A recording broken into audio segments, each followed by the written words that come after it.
Hello everyone,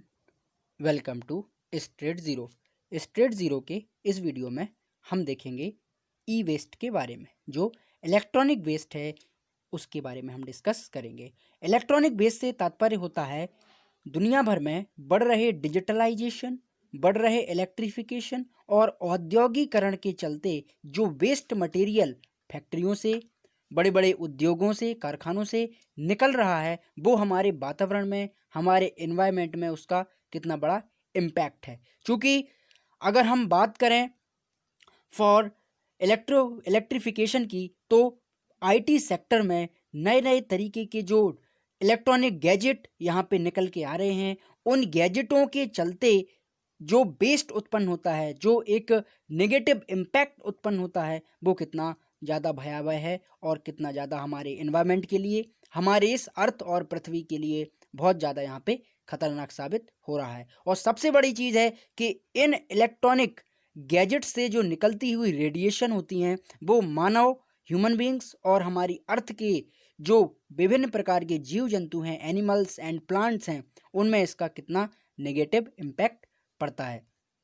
तो जो electrification के चलते पूरा विश्व, पूरी दुनिया इस तरीके से, जो आप यहाँ पे देख रहे होंगे कि हमारी अर्थ है और अर्थ के ऊपर जो एनवायरनमेंट है, जो वातावरण है, वो किस तरीके से यहाँ पे छिन्न भिन्न होता जा रहा है, किस तरीके से यहाँ पे नष्ट हो जा रहा है, होता जा रहा है। ओजोन लेयर का डिप्लेशन हो रहा है और बढ़ते हुए ग्लोबल वार्मिंग और बढ़ते हुए समुद्र के लेवल का जो वाटर लेवल है, उसको ये चीज़ प्रदर्शित करती है। और ई वेस्ट का सबसे बड़ा एक नेगेटिव इम्पैक्ट ये होता है कि ह्यूमन बींग्स में जो रेडिएशन यहाँ पे उत्पन्न होती हैं, उनसे जो जेनेटिक चेंजेस, जेनेटिक बदलाव यहाँ पे जो देखे जाते हैं, उसका इम्पैक्ट हमारे अगली कई दशकों तक इसका दिखाई पड़ता है। और चूंकि प्रेजेंट टाइम पे सभी कंट्रियां एक अपने आप को आगे बढ़ाने के लिए, अपने आप को डिजिटल, परफेक्ट और एकदम सशक्त बनाने के लिए एक इलेक्ट्रिफिकेशन की तरफ भाग रहे हैं, और मेनली भाग रहे हैं फॉर न्यूक्लियर कंट्रीज की तरफ। तो इसके चलते जो वातावरण पे, जो हमारे इस पर्यावरण में जो इसका इम्पैक्ट पड़ता है, वो बहुत ज़्यादा नेगेटिव इम्पैक्ट होता है। अब मैं आपको थोड़ा सा एक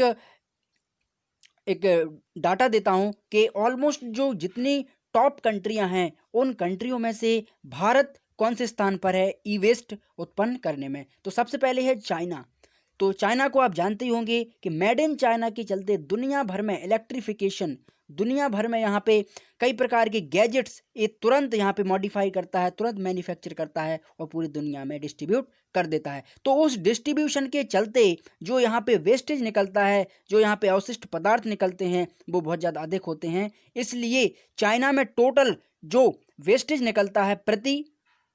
वर्ष, यहाँ पे वो निकलता है 7.2 मिलियन मैट्रिक टन यहाँ पे वेस्ट निकलता है, और वो है पर कैपिटा के अकॉर्डिंग। उसके बाद है यूनाइटेड स्टेट से निकलता है 6.3, और थर्ड स्थान पर आता है हमारा इंडिया। ध्यान समझिएगा, इंडिया चौथे पे नहीं है, इंडिया है थर्ड स्थान पे, और चौथे स्थान पर आता है जापान। और इस तरीके से सभी कंट्रियां जो ई वेस्ट का यहाँ पे डिस्ट्रीब्यूट करती हैं, ई वेस्ट को यहाँ पे निकालती हैं, उसके थ्रू जो वातावरण में इम्पैक्ट है बहुत ज़्यादा नेगेटिव, और इसके जो नकारात्मक प्रभाव हैं वो हमें प्रेजेंट टाइम पे अर्थ के बढ़ते क्लाइमेट चेंज को देखते हुए हम देख सकते हैं। और ई वेस्ट के चलते जो मेनली गैजेट्स होते हैं, वो यहाँ पे होते हैं कि laptops, mobiles and LCDs, TV, और जो डेली रूटीन में हम गैजेट्स का यूज़ करते हैं, इलेक्ट्रिफिकेशन का यूज़ करते हैं, उनका यहाँ पे वेस्ट अधिकतर होता है। अब थोड़ा सा हम बात कर लेते हैं, क्या ये ई वेस्ट कभी ख़त्म नहीं होगा? क्या इसका हम रिसाइकल नहीं कर सकते, या हम इसको रिसाइकल करके कुछ इसमें नई चीज़ें ऐड नहीं कर सकते हैं? तो बिल्कुल, हम ई वेस्ट को एक ऐसे सिस्टम के थ्रू, एक ऐसे गैजेट्स के थ्रू हम इसको रिसाइकिल कर सकते हैं, और इसको रिसाइकिल करके रिड्यूस करेंगे और प्रोसेस करके एक इलेक्ट्रिफिकेशन के थ्रू नए इक्विपमेंट, नए गैजेट्स यहाँ पे तैयार हम कर सकते हैं।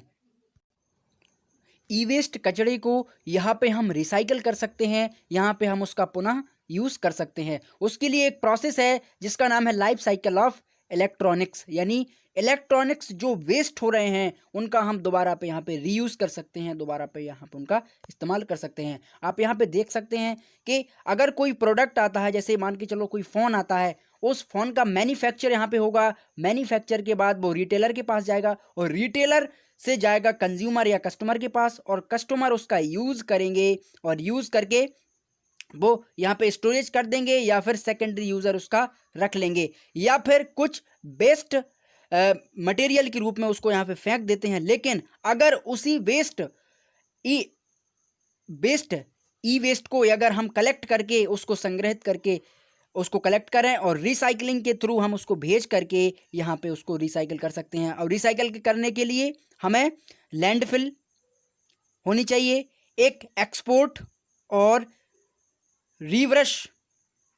रिफर्बिश एंड उसको फिर आगे चल के हम रिसाइकिल के थ्रू उस इलेक्ट्रिक वेस्ट को हम यहाँ पे यूज़ कर सकते हैं, हम उसका इस्तेमाल कर सकते हैं। मैं आपको एक और उदाहरण देना चाहूँगा, जो जहाँ पे वाइन्स बनती हैं, जहाँ पे शराब बनती है, वहाँ पे मेनली जो होता है कि जो बोतल्स वहाँ पे जो आती हैं शराब की, उनका वो रीयूज़ करते हैं, उनका वो एक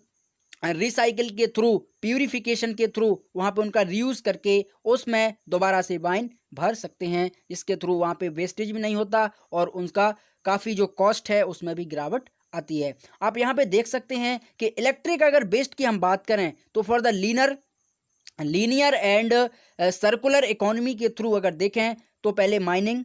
हम उसकी खुदाई करेंगे, फिर उसके बाद मैन्युफैक्चर, फिर उसको मैन्युफैक्चर करके बनाएंगे, फिर उसके बाद परचेस करेंगे और यूज़ करेंगे, और यूज़ दैट के बाद अगर वो वेस्ट हो जाती है कुछ टाइम के बाद, जैसे मान के चलो कोई टीवी है या मोबाइल फ़ोन से वेस्ट हो जाता है, तो हम उसको लीनियर के थ्रू ज़मीन में फेंक देते हैं या उसको ख़त्म कर देते हैं। लेकिन अगर इसी प्रोसेस को हम अगर सर्कुलर रूप से लाएं और रिसाइकिल रूप से लाएं, तो यहाँ पे आप देख सकते हो कि यहाँ पे सबसे पहले मैन्युफैक्चर होगा, उसके बाद हम परचेस करेंगे, परचेस के बाद यूज़ करेंगे, और यूज़ के बाद अगर उसका एंड होता है, एंड के बाद जैसे जब वो वेस्ट हो जाती है तब उसको डालते हैं हम टेक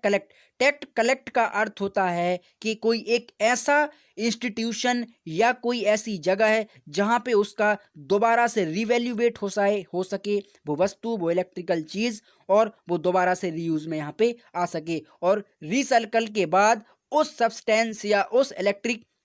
सब्सटेंस को, उस हम गैजेट को पुनः से यूज़ हम कर सकते हैं। तो इसका काफ़ी अच्छा एक सकारात्मक इम्पैक्ट पड़ेगा फॉर द ह्यूमन बीइंग्स और हमारे नेचर पर, कि हम उसको दोबारा से यूज़ कर सकते हैं। अब मैं आपको एक और डाटा दूंगा कि एवरी 20 to 50 मिलियन टन्स जो ई वेस्ट है वो यहाँ पे वर्ल्ड वाइड डेली, यानी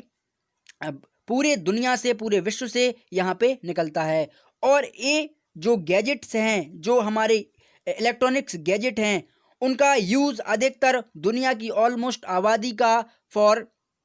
60 to 70% जो लोग हैं, जो व्यक्ति हैं, वो इसका यूज़ करते हैं। और अधिकतम आपने देखा होगा कि अगर आप कोई ईयरफोन लाते हैं या कोई छोटा या सस्ता सा फ़ोन लाते हैं, उसका कोई पार्ट्स अगर ख़राब हो जाता है, डैमेज हो जाता है, तो उसको आप तुरंत ही फेंक देते हैं और वो कचरे में चला जाता है और वो पहुंच जाता है फॉर ई वेस्ट के थ्रू। और इसका जो इम्पैक्ट पड़ता है वो हमारी अर्थ पर बहुत नकारात्मक होता है, जिसके हमें परिणाम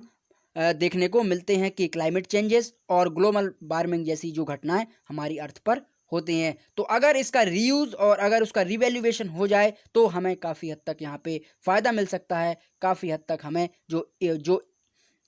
ई वेस्ट है उससे हमें निजात मिल सकता है। इसी को ध्यान में रखते हुए global e waste management service and market company ने 2025 तक फॉर रिच हायर कार्ग नाम से जो इलेक्ट्रॉनिक्स हैं, जो हमारे गैजेट्स हैं, जैसे सिम, मोबाइल फ़ोन्स एंड जो इलेक्ट्रॉनिक, उसको यहाँ पे रिसाइकिल करेंगे और जो एलसीडीज़ वगैरह हैं, टीवीज़ वगैरह हैं, उनको यहाँ पे मैनेजमेंट करके न्यू तरीके से डेवलपमेंट करके वो हमारे सामने यहाँ पे लाएंगे, जिससे ई वेस्ट भी कम होगा और हमारे वातावरण, हमारे एनवायरनमेंट पर भी काफ़ी कम प्रभाव पड़ेगा। तो आशा करता हूँ आप इस ई वेस्ट एंड मैनेजमेंट को ज़रूर समझे होंगे। तो आज के लिए बस इतना ही। Thank you. और अगर आप इस चैनल पर पहली बार विजिट कर रहे हैं तो चैनल को ज़रूर सब्सक्राइब करें। धन्यवाद।